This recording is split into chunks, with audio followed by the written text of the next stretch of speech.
Hey, welcome to day 9 and the first question under today, which is question 6. This one came up the highest from all of you guys.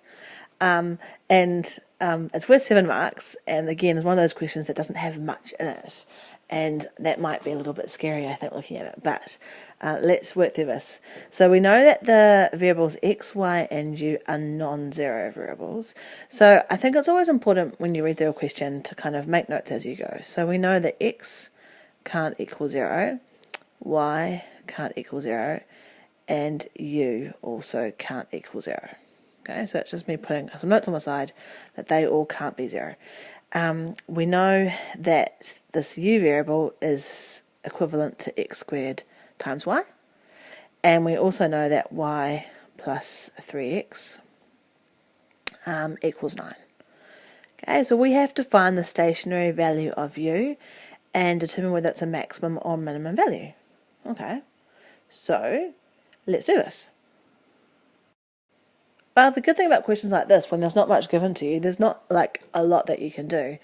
So I'm looking at this question, I'm thinking, well, the only thing I could possibly do is to get u in terms of one variable only. At the moment it's in terms of x and y, so I'm going to replace the y with something so it's all in terms of x. So I'm going to take the second equation and I'm going to rearrange it so that y equals negative 3x plus 9, and then I'm going to put this value for y, which is negative 3x plus 9, I'm going to substitute that into this value for y here. So I'm going to end up with y equals x squared, and then I'm going to replace this here, 3x plus 9, like that. And then if I expand that out, I'm going to get negative, oops, I should leave myself some space.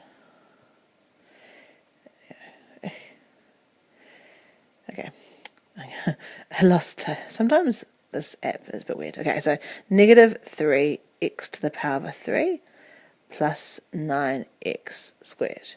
That's alright.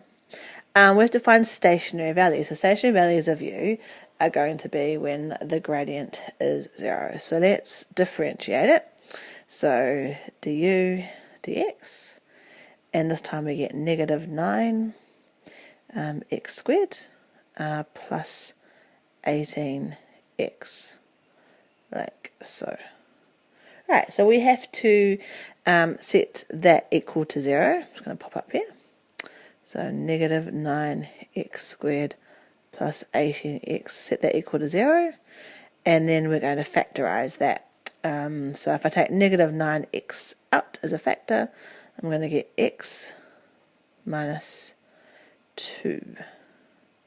Okay, they've told us at the top that x can't be 0.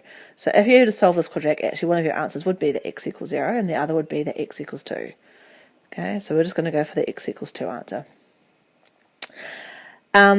So we need to know not just the value for x, but also what the value is when you put that back into the equation and work out u.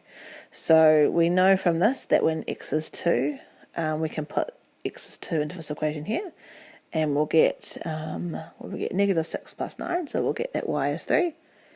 And then from those two values we can put it back into this equation and find out what the value of u is. So that says take x, square it, and then times it by y.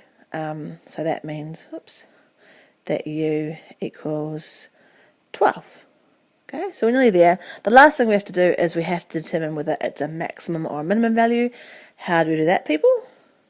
Oh, I feel like I'm on like a child's TV show and I'm talking to an audience that's can't respond back. But anyway, we are going to do the second derivative. So d squared u dx squared, like so. And then that's going to give us negative 18x plus 18.